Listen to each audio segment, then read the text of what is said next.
सफलता कौन नहीं चाहता। सफलता को प्राप्त करने का, शिखर पर पहुंचने का अलग ही एक आनंद है।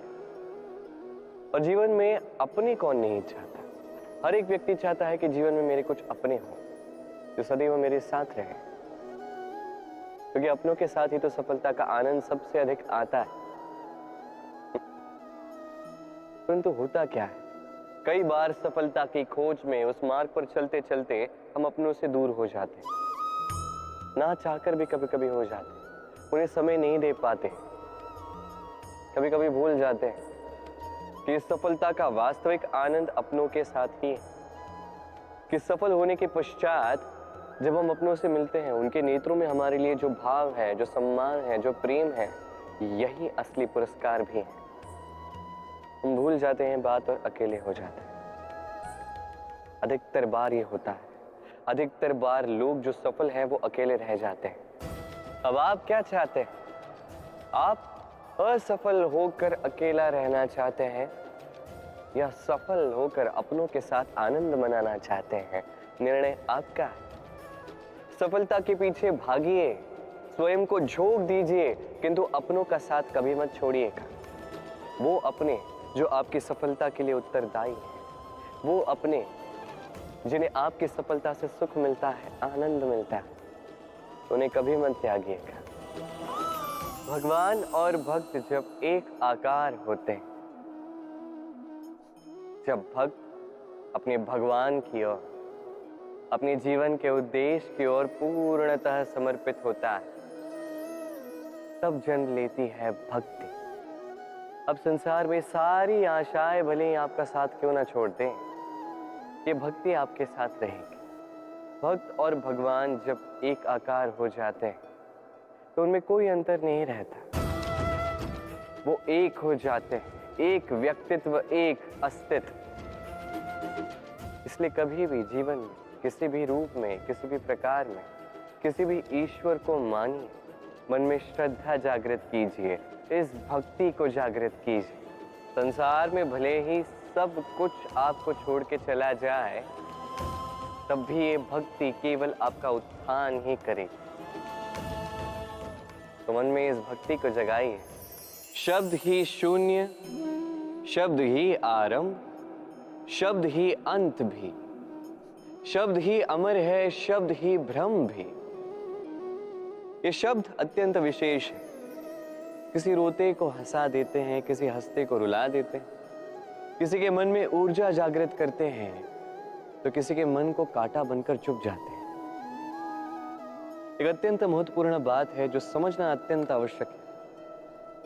आपका मन, आपका हृदय कितना भी शुद्ध क्यों ना हो, कितना भी पवित्र क्यों ना हो, आपकी विचारधारा कितनी भी स्पष्ट क्यों ना हो, यदि आपकी वाणी पवित्र नहीं, यदि आपके शब्द शुद्ध नहीं, तो ये आपको आपके कर्मफल को भोगने पर विवश कर ही देते हैं। एक सरल सा उदाहरण देता हूं। आपके जीवन में कोई ऐसा होगा जो आपको नहीं भाता, जो कदाचित अधर्मी होगा, जो कदाचित नीच बुद्धि वाला होगा, परंतु उसे अपशब्द कह देने से उसमें परिवर्तन तो नहीं आता, उसकी मानसिकता तो नहीं बदलती, बस मन में प्रतिकार की भावना जागती है, द्वेष की भावना जागती है, और कुछ नहीं। इसलिए इन शब्दों पर नियंत्रण रखिए, इस वाणी पर नियंत्रण रखिए।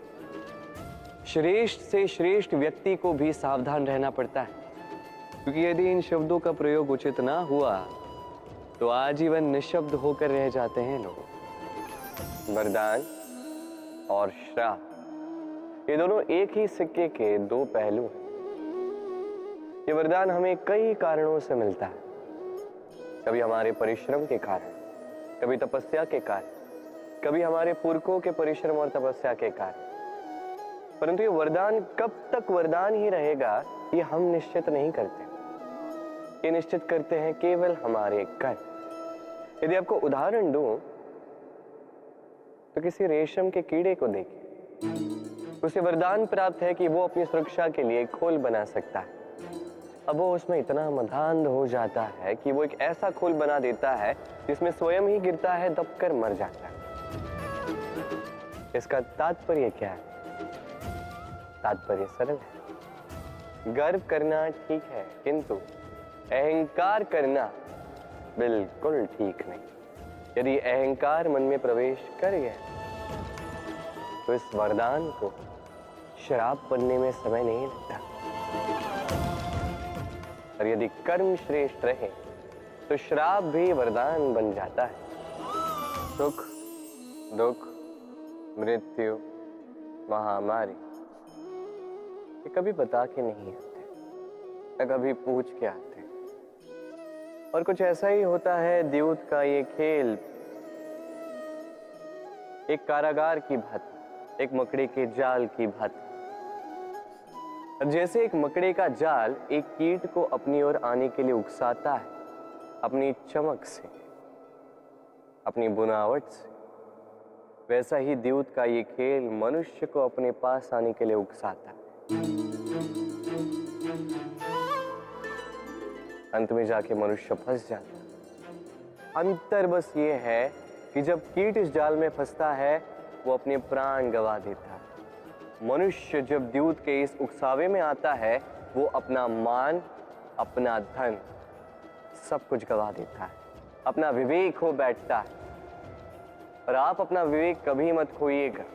यदि आपके मन में लालच आ जाए, आप लोलुप हो जाओ, यदि आप द्यूत के इस खेल में प्रवेश कर जाओ तो बस स्मरण रखना, लौट कर वापस आना लगभग असंभव है।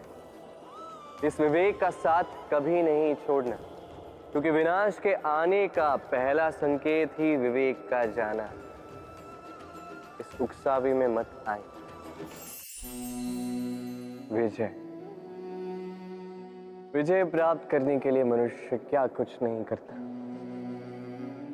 हर संभव प्रयास करता है, परंतु क्या अपनी विजय प्राप्त करने के लिए कुछ भी दांव पर लगा देना उचित है? कदापि नहीं। अपना खोया हुआ मान, खोई हुई संपत्ति, खोए हुए अधिकार पुनः प्राप्त करने का एक ही मार्ग है, और वो है पुरुषार्थ, जुआ नहीं। जो व्यक्ति स्वयं हरा हुआ है, अपनी जीत को प्राप्त करने के लिए किसी और को दांव पर कैसे लगा सकता है? ये पूर्णतः अनुचित है। कई बार भौतिक धन पाने के लिए, संपदा पाने के लिए हम हमारा वास्तविक धन, हमारे अपने, उन्हें खो जाने के लिए सज्ज हो जाते हैं। ये उचित नहीं है। संकट कितना भी बड़ा क्यों ना आए, हमारे अपनों को हमारे साथ ही रखना चाहिए, ना कि अपनी विजय के लिए उन्हें दांव पर लगाना चाहिए। ये भूल किसी ने की है, आप कभी दोहराइए मत। राधे राधे।